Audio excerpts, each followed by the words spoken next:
A questão, digamos, a abordagem que eu tentei nesse texto, que agora vou retomar aqui, é a questão da colocação da obra no espaço, da relação da obra com o espaço que a cerca. Né? Parte da observação, que é bastante óbvia, mas, enfim, vale retomar que sempre mais a colocação e a disposição da obra no espaço influi, determina o significado da obra. Mudar de colocação, de disposição de uma obra hoje é muito mais comprometedor, enfim, demanda uma responsabilidade muito maior de quanto foi no passado, né, a mudança de posição de uma obra. E que sempre mais se torna objeto de negociações e de transações delicadas, estabelecer onde acaba a obra e onde começa o espaço comum. Né? Entrando numa galeria onde tem uma instalação, até que ponto a instalação e quando começa a galeria. Né? Qual é a posição, ou qual é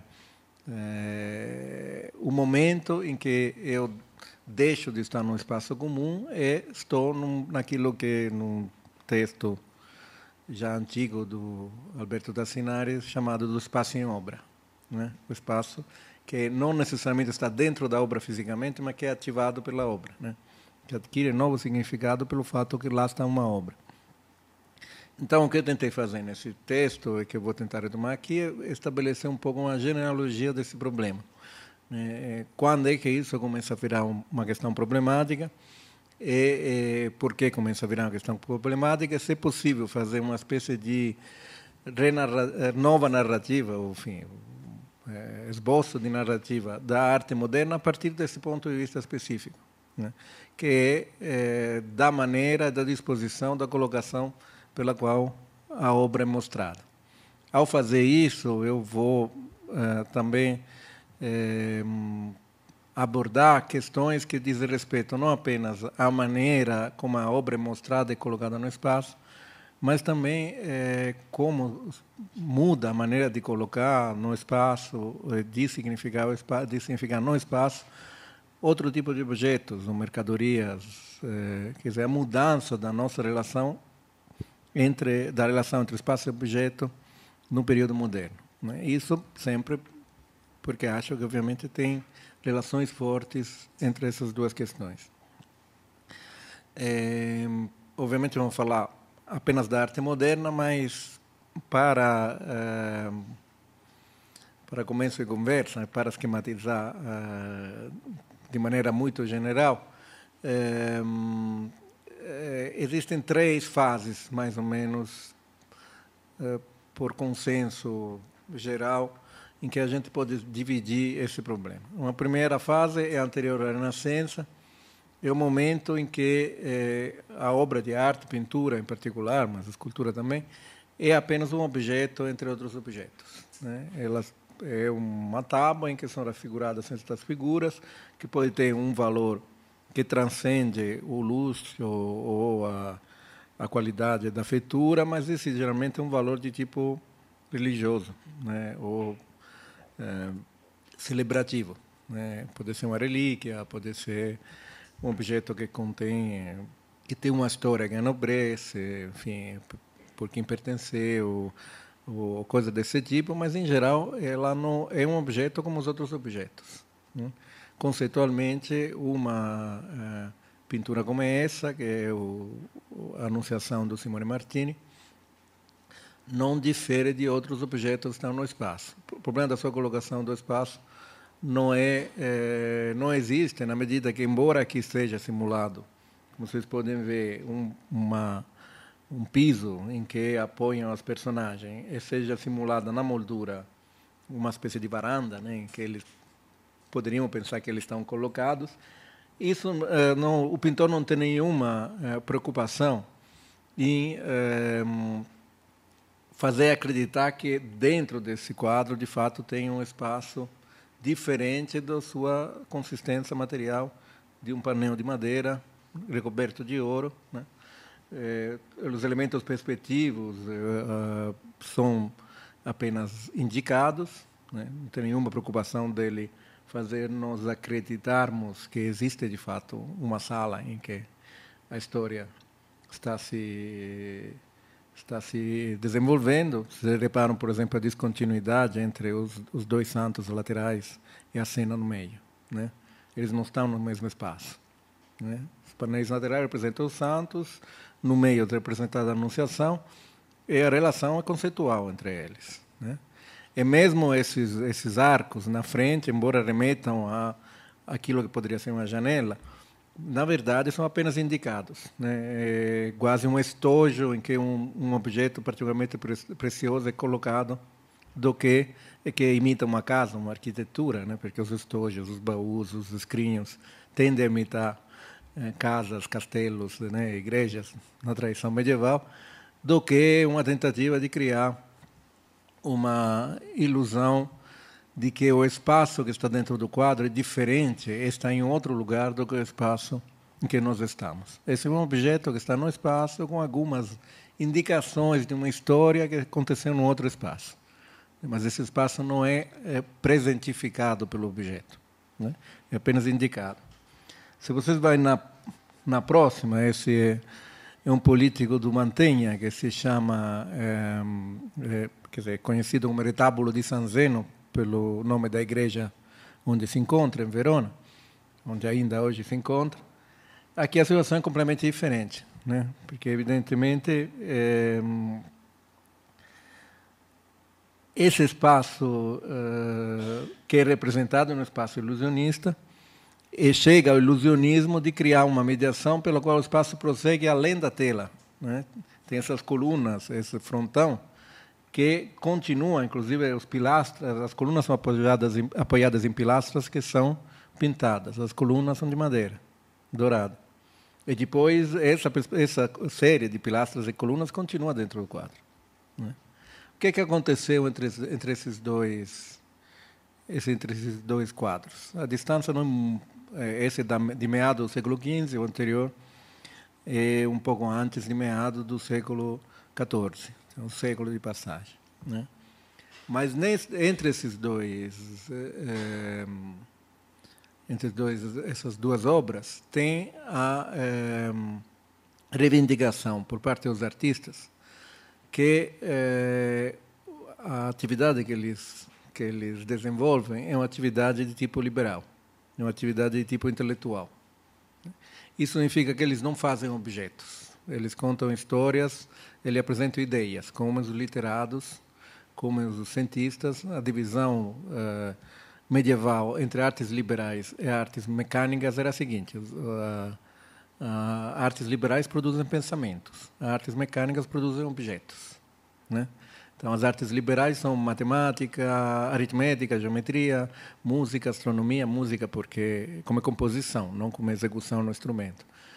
Literatura, gramática, retórica, lógica, né? Essas são as artes liberais, né?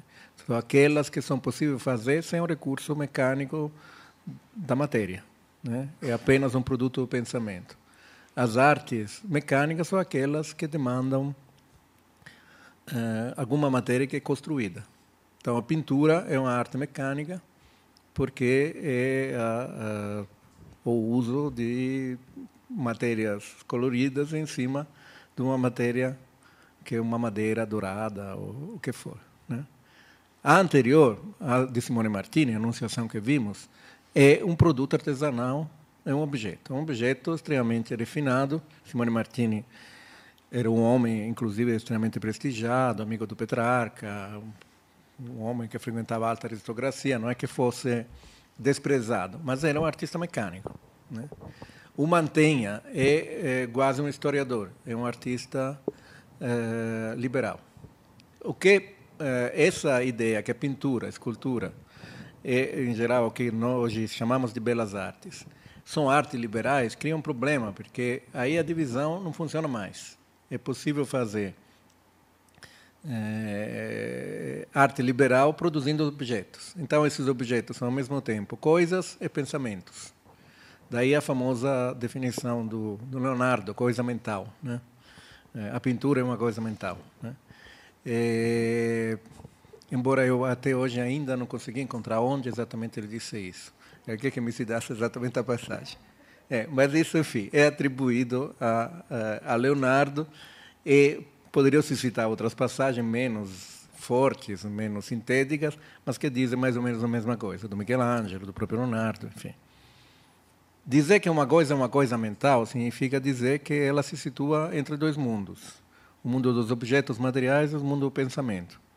Enquanto produto do pensamento, ela é inalterável, como um poema, que não depende do fato do papel que traça, por exemplo, né? Não depende do que tipo de papel ele está impresso. Um poema é imaterial, né? Uma partitura é imaterial, não depende da caligrafia com que é escrita, né? Por outro lado, a pintura depende, sim, da maneira como é realizada, depende da mão do mestre, né?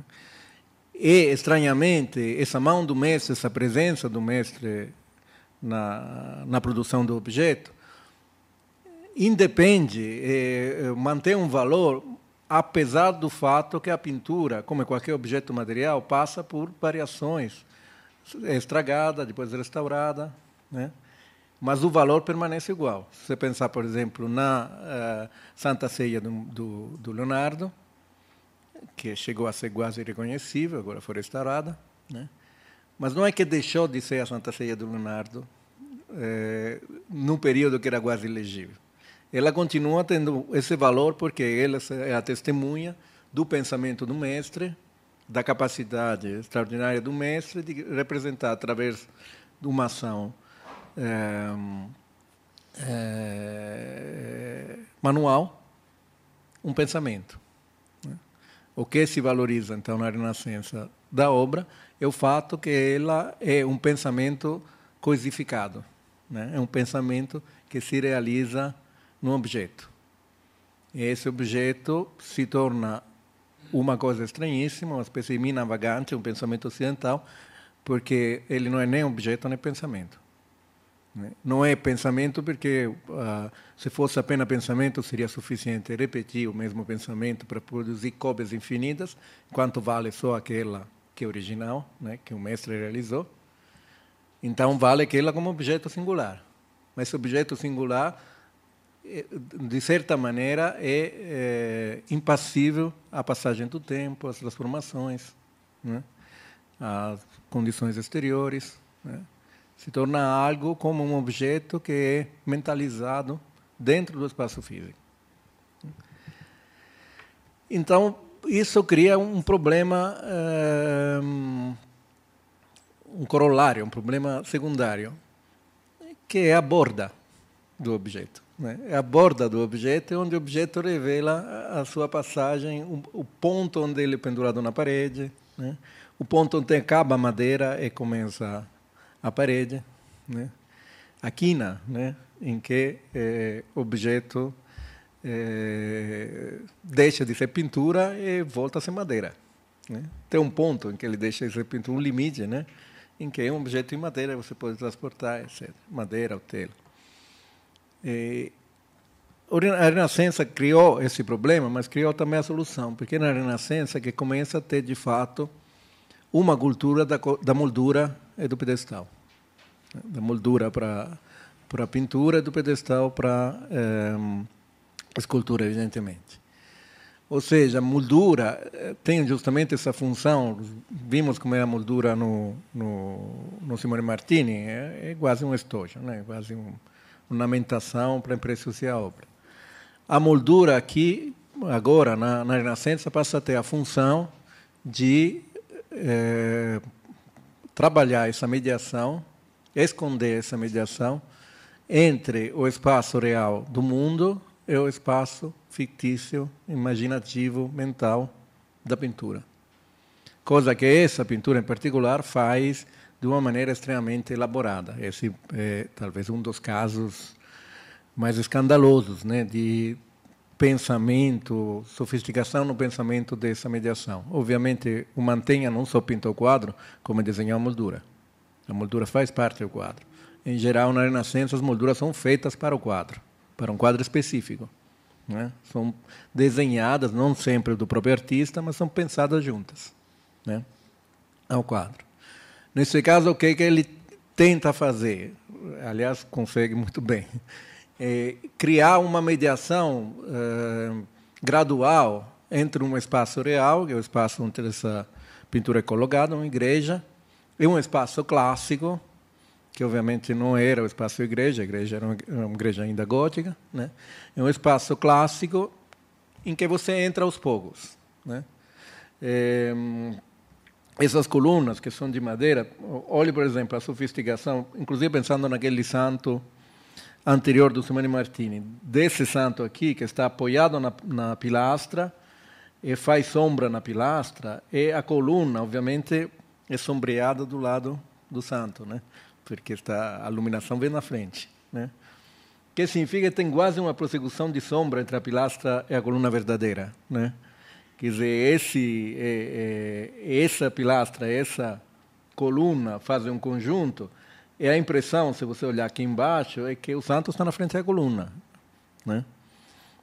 A passagem daqui, dessa moldura, que é um objeto real, que simula um espaço clássico, e a entrada dentro do espaço, é extremamente mediada. Ao mesmo tempo, ele faz esse jogo de mudar a cor, né, atrás, para aos poucos você perceber que está entrando num espaço imaginário, né?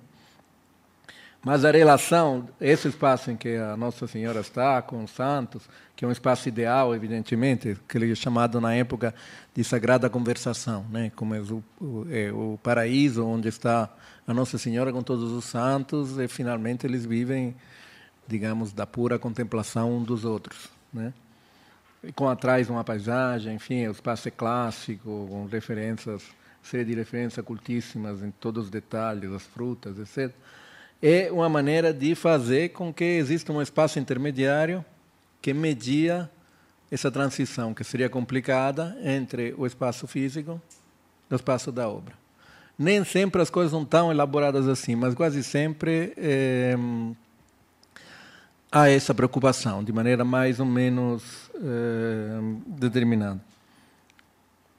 Esse é o famoso Tondodone do Michelangelo, também a moldura original, não é desenhada por Michelangelo, mas tem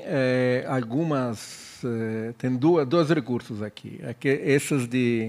Esses vegetais, enfim, esses galhos, né, amarrados, são reproduções estilizadas daquele tipo de guirlandas que se usava colocar nas imagens sagradas para homenageá-las, que eram reais, né? Se colocava flores, né, tranças para embelezar a obra em ocasiões de festas. Esse, de certa maneira, então, imita um fato real que se coloca em cima da imagem, né, mas já num universo que é real e não é real. Essas figuras que saem da moldura, que não sei bem o que representa, um pouco olham para nós, um pouco olham para o quadro, são seres intermediários, né, que não estão nem na pintura, nem no mundo, né, mas são quase guardiões, digamos, dessa transição, dessa passagem, né. Sempre mais a moldura vira lugar de grotescos, ou figuras alegóricas, que são sempre meio verdadeiras e meio falsas, meio uma coisa, meio outra, né? Mas não como é a pintura, ao mesmo tempo verdadeira e falsa, ao mesmo tempo o objeto é figura ideal, né? Que serve para fazer esse tipo de transição.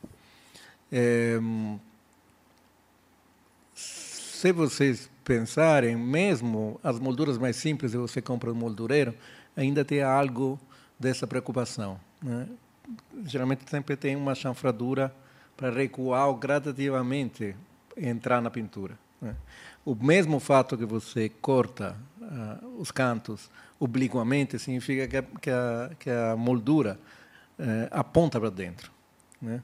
Tanto que se deixa de cortar as molduras obliquamente, são na pintura moderna, quando a planaridade é assumida, né? E aí você põe as ripas sem nenhuma corte diagonal. O passepartout, só um nome, né, já revela muita coisa, né? E que justamente serve para marcar a passagem entre o mundo exterior e a pintura. A pintura tem que ser, de alguma maneira, protegida, porque senão vira objeto, né? Não volta a ser objeto, né? Volta a ser coisa. Ela tem que ser uma coisa que, na verdade, nós aceitamos como algo que é mais de uma coisa, que é algo ideal. Isso não tinha na Idade Média, isso é um produto da Renascença, que faz com que se crie essa classe de objetos completamente ambíguos a partir de nossas das categorias tradicionais daquilo que é mental, daquilo que é real, né? É um objeto ao mesmo tempo mental e real. E, portanto, que está no mundo como se não estivesse lá, né? Pesa, mofa, enfim, né? Mas, na verdade, nada disso diz respeito à obra, diz respeito só ao suporte, né? Mesmo a própria palavra suporte indica que nós não consideramos a obra a sua consistência material, né? A consistência material da obra é apenas aquela que sustenta a imagem, né? Que em si não seria material, né? Mesma coisa podemos dizer das bases, né? Dos pedestais. Também os pedestais, mesmo os pedestais modernos, têm essa ideia do recuo gradual, e no meio tem as figuras alegóricas que servem para preparar, né, o monumento, a estátua. Também um pedestal é uma invenção renascentista, né? Você vê, as estátuas góticas geralmente são encostadas nas colunas ou fazem parte das colunas, né? São um desdobramento da arquitetura. As primeiras estátuas centrais com pedestal próprio, depois da antiguidade, são aquelas, por exemplo, o monumento à Gatamelata do Donatello, uma das primeiras, né? Faz uma estátua que é equestre no meio da praça, com um pedestal próprio, uma base própria. Esse é o caso, é o Benvenuto Cellini, o Perseu, famosíssimo, que é uma das mais sofisticadas nessa relação. A base dele, obviamente, cheia de figuras alegóricas, de figuras que não são nem uma coisa nem outra. E, obviamente, a base não faz parte da narrativa até chegar no bronze, em que ele simula um travesseiro, enfim, né? Em que está apoiada o corpo morto da Medusa e o braço da Medusa cai em cima da base, como se englobasse da base na representação. Então, essa base está fora da escultura, e ao mesmo tempo faz parte da escultura. Curiosamente, essa solução de deixar cair um pedaço em cima da base vai ser retomada por um artista moderno, Anthony Caro, e tem um texto famoso do Michael Fried justamente sobre essa solução, né? A ideia que a base não faz parte dos trabalhos pequenos de Anthony Caro, mas ele sempre deixa cair alguma coisa do lado, né? De maneira que, de alguma maneira, essa base é embutida na obra. Mas o Cellini já tinha feito isso, né? De alguma maneira.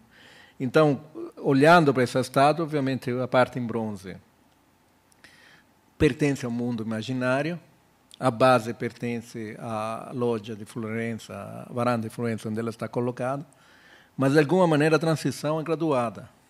Então, se você olha para baixo, tem relação com o chão, mas se você olhar para o alto, principalmente por causa desse braço,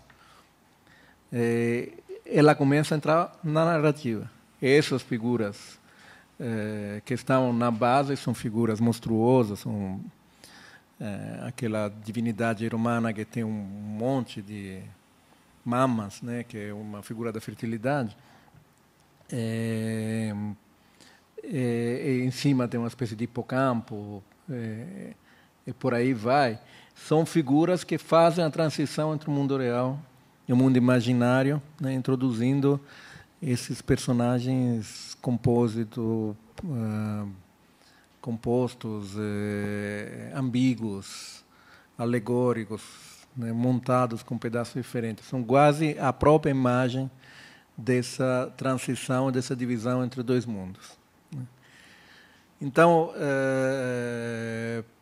o que a Renascença estabelece é justamente, de um lado, esse caráter ambíguo e, ao mesmo tempo, completamente singular da obra de arte, que não é nem objeto, nem propriamente pensamento, mas outra categoria de coisas que estão entre objeto e pensamento.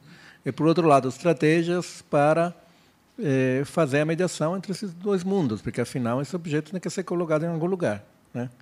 E aí, como é que você prepara, né? Como é que você faz a mediação, pacifica essa fratura entre o que é a obra de arte e o que é o resto, né? Tem que montar estratégias, né? Essas estratégias não tão sofisticadas como essa que eu mostrei, mas um pouco como eu descrevendo a moldura moderna, continuam para toda a pintura tradicional, para toda a escultura tradicional, até o modernismo, até o começo do modernismo. No século XVIII, quando começa o que nós podemos chamar os primeiros sinais de uma crise da tradição renascentista, nós temos um momento de transição que é aquilo que é chamado estilo rococó, né? Que aparentemente é um estilo de fusão ainda mais forte entre a obra de arte e o ambiente, porque o rococó trabalha com estuques, com molduras extremamente elaboradas, que às vezes continuam pela parede, e com decorações ou pinturas em que a pintura altera a arquitetura, dando a impressão que os espaços são vazados, quando não são, né, com muito ilusionismo. Então, daria uma impressão de fusão ainda mais puxada do espaço real com o espaço imaginário da arte.